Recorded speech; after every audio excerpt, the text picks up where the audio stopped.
the Premier League. It's Bournemouth at home, Southampton away, Forest at home, obviously. Then it's the EFL Cup game with Man United. Then Ipswich away. They look at those 4 games, and if they play and show the same heart they have today, you can certainly see them picking up a lot of points. Yeah, absolutely, Dan. And I think in the grand scale of things, Arsenal away, Man City away, Liverpool away, I don't like to say it, but they are bonus games for Leicester. But the one thing you need to do, you don't put in a performance like what Leicester did in the first half. You put in a performance like they did in the second half, and then you get the confidence off the back of that. And they'll be in the dressing room, the boys. Of course, they'll be disappointed, especially in the manner of it, the 95th minute, etc. But they will take great heart from the way they played in that second half. The first half, I think defensively they was okay. They were shuffling around a little bit, but Arsenal were cutting Leicester up a little bit, and you just felt they will get a goal. And of course, the goal just before half-time killed them. But second half, so much better. Goalkeeper sensational, but all the back 4 defended with their lives. Really, really good defending.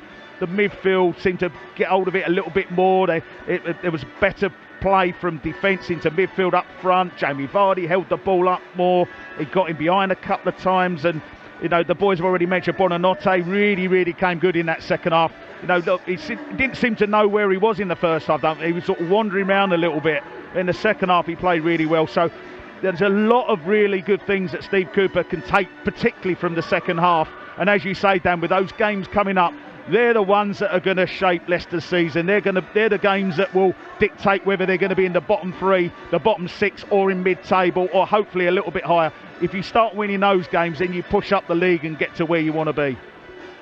Yeah, it's a good all-round way of looking at proceedings, isn't it? And I think that's probably been evident before a ball was kicked this season, but even more so since the season's begun, isn't it? The amount of teams. Isn't it a stat before today's game that the bottom 6, none of them have got a win? I think I'm correct in saying that up until today. I'm not sure what some of the scores are, but so that shows you, there's a little mini league within a league as such in terms of the relegation issue, and I think Leicester.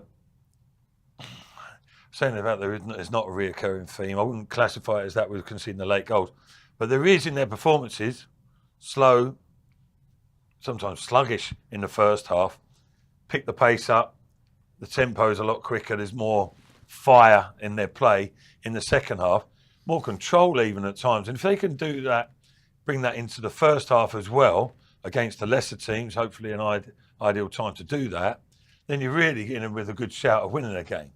There's no definitive rules, etc., in terms of possession, chances, etc., but you give yourself that better game, and I think that's what Steve Cooper's trying to edge towards, and that second half will give them great heart going forward in the forthcoming game. Yeah, it's almost like we're being too cautious in the first half. Yeah, just kind of trying to ease into games. More about containment, yeah, absolutely. And once we have a goal, then we're a team who can cause problems, and clearly you can see that.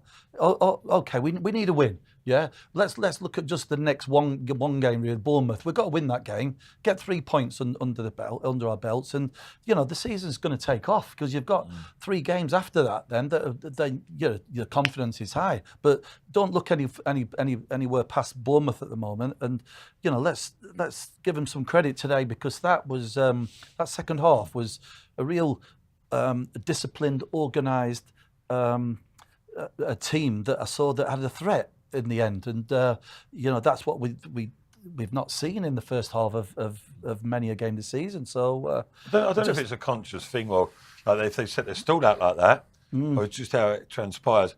But I would say, other than against Palace, they tried to force the issue, and look what happened there. Yeah. They got rewarded. But the game changed, obviously, on that third goal. But when you look at it and you play it back, and you look, Trossard got free at the far post, but there were 4 men to block that ball. It was just one of the. You couldn't have put it anywhere else, and it wouldn't have gone in. Well, two of the boys were on the line, ready to clear, weren't they? Complete fluke to me, and but it hurts because that did the damage, and that opened the game up, and that's why they got another one. Yeah, there's absolutely no blame, is there, Tony, really, to be attached to Wilfred Ndidi for the eventual, winner, really, the third goal for Arsenal. It just came through a crowd, didn't it? And it hit him, and it was so unlucky. It was so unlucky. Unfortunately, no, Dan, you just had that feeling if Arsenal were going to get the winning goal, it was going to come from a corner. I don't know whether you got the stats there or not, Dan. We lost count here at the ground. There were so many corners, and they looked really, really dangerous. There were some good saves from Hermansen as well from corners.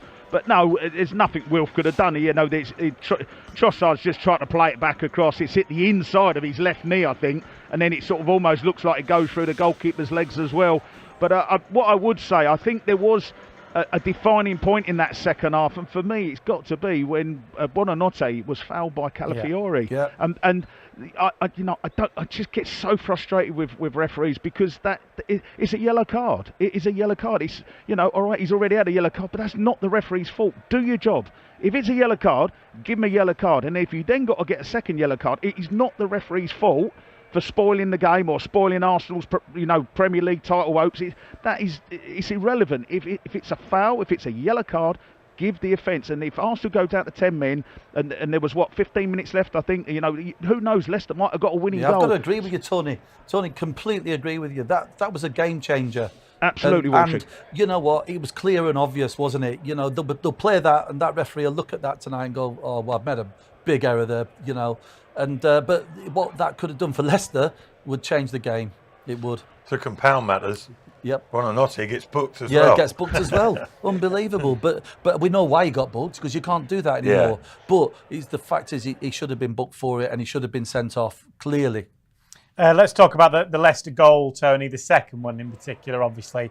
Again, it's just so frustrating that we're not sitting here talking about an unbelievable equaliser to get a point for Leicester. In the end, it's meant nothing, but for so much longer it seemed like it would. But what a goal from James Justin.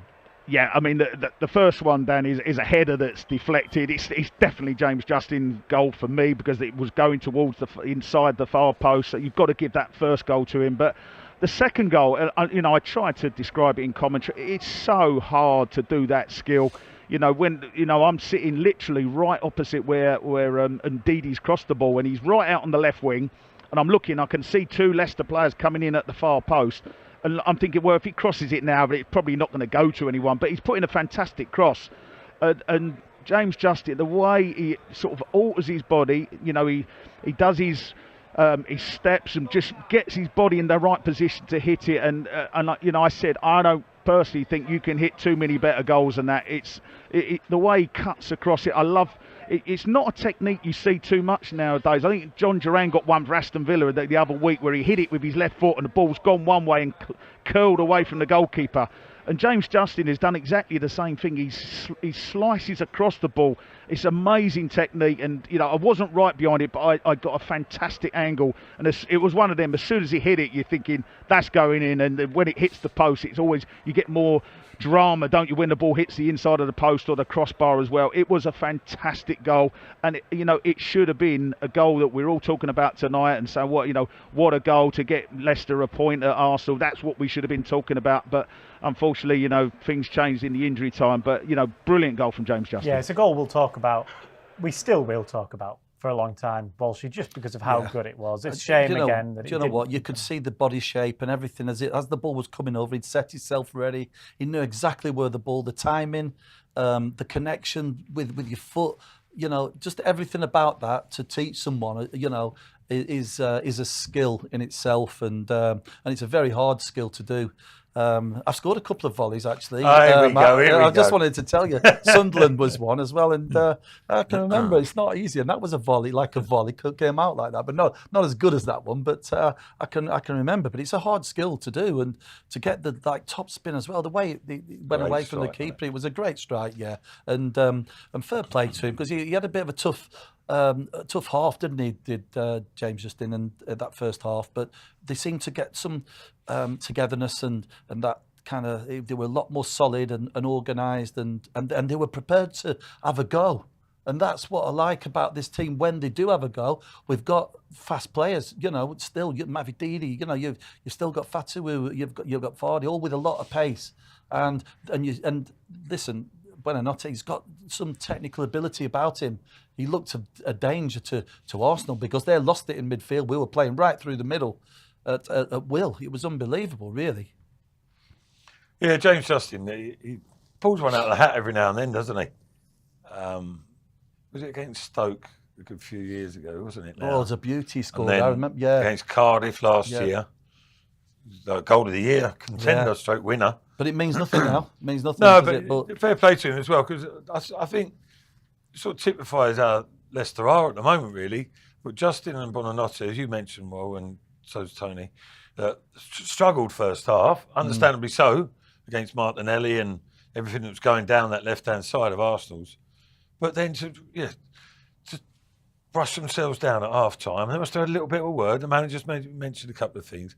But they, regardless of whatever was said at the break, they reacted Absolutely. in a positive fashion. They seemed to come They didn't out. go under. Yeah. They didn't go, concede and think, can't wait till this day's over. They were proactive. They turned things round for a period of time, and both of those two players were integral in Leicester getting back in the race. That's a good sign, though, Matt. That they came out with a bit of fire in the belly, and it really paid dividends.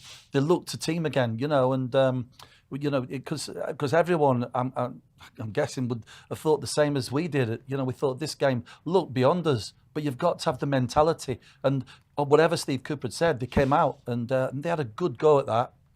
Yeah, it's one thing, Tony. I spoke about the fixtures coming up. Again, that they can take real heart from that today, can't they? It's Bournemouth and then it's the international break. So if they can get that 3 points against Bournemouth, the whole narrative changes, doesn't it? The whole mood changes. Yeah, it does, Dan. And, I don't know about you guys, but I'm getting sick and tired of the international breaks. You're just getting into the Premier League season. We've only had 3 games, you have a break, and now we've had 6 games and we're going to have another break, or 7 games, whatever it might be, by the time we get there. But it is what it is, and the players know what it is, and it's important, as I say, that game against Bournemouth, it's a vital game. It's a game that Leicester can now go into full of confidence, and they can go and win the game and get their season up and running. It's always a relief. I think the boys know what I'm saying. It's always a relief to get that first win. It doesn't matter if it's in the first match of the season, 6th, 7th, whatever it might be. But when you get that first win, and you get a massive adrenaline rush from that and a boost in your confidence as a team. I'm not talking individually, as a team, you get that boost and then you look forward to the next game. So, yeah, Bournemouth's going to be vital. I think you've got to put things in perspective today, Dan. This result is against a team that, in my opinion, is going to go very, very, very close to winning the Premier League this year. They are a very good team, got some very good players and that, and it's not easy to come here and get a result, but Leicester can take great comfort. Steve Cooper's talking on the screen in front of me now, and hopefully he's saying how well they played in that second half, and they'll be looking forward to that Bournemouth game. And one thing I will say, by the way, Tony, thank you very much. We'll let you. Cheers, boys. Speak soon. Cheers. See you, boys. One last point, really, I guess, to you. In fact, second to last one, because we don't want to end on too much of a negative. But Tony mentioned there the second half performance. You spoke yourself a little bit about how we've seen a bit of a change, haven't we, between the first half and the second half performances.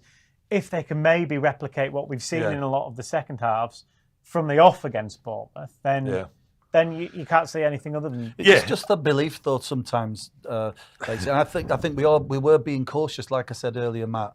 It's belief in yourself and your ability, and I think we just seemed a little bit worried and a bit scared. It seemed to be, but it probably wasn't. But for me, when we came out, there was something about that team, and that's how they need to come out for me. Yeah, in an ideal world, of course. Yeah, in an ideal world, of course. You play strongly both halves, and lion's share possession, etc., etc. But in reality, I think Leicester, like other teams, I think they're waiting to. Leicester's trying to sort of more often not nullify the opposition, contain them to a degree, and then when the game levels out a bit, spaces open up, then there's more opportunity to maybe go and hurt the opposition, really, because everyone comes out with a game plan, and the likes of Tottenham and Villa, they probably have without being too straightforward, they have the more talent in their squad, in the ranks, or they're in form, everything's going well for them in comparative terms, and it's about sort of looking after the game first and then picking and choosing your moments. But on Saturday next week, like it's a Bournemouth, decent outfit, But that's when you're starting to think, right, okay, let's go and force the issue, isn't it, in both halves. Yeah. You know, we can't. I mean, that's why I think Everton would have been really disappointing for Steve Cooper last week. Everton ain't on a bat. The results suggest otherwise, but they've got some decent individuals. Every team has. Leicester were slightly fortunate, to be in the position they were in that first half, really, but came on better in the second. But against the likes of that, Leicester have got to have more sort of sustainability. Get on the front foot now. Let's have a go at that game in Bournemouth, and he's there for the taking. Yeah, and on the back of Arsenal today, that second half 4-2 defeat, but that will give them more confidence. If the second half had been like the first, they'd have been dragging themselves into Bournemouth a little bit, wouldn't they? Yeah. But now they'll be thinking, right, okay, what's done is done. Go on, let's go and attack this game. Yeah, absolutely. That game takes place, of course, in a week's time. It's another Saturday, 3:00 kickoff here at King Power Stadium. That means we'll be live. Batesy, I've got to say one thing. Can I just 2 p.m. In a minute. Then. Yeah. We'll be live from 2 p.m. So you can join us for that. David Nugent, one of the guests with Matt Elliott. Also, there's a podcast available for you. Mark Albrighton in conversation with Matt and Jerry. Go on then, Walsh. There's some people in Thailand I wanted to say hi to. Just to Alex and Lewis. Thanks for listening in. That's all I wanted to say. Sorry for perfect. No problem. Cheers. Glad you got that in, Will. Thanks to Matt and thanks to Tony Cotty down, of course, at the Emirates as well. Ultimately, it was a disappointing end to the match, but what a spirited second half performance from the Foxes. We'll be back in a week's time. Goodbye.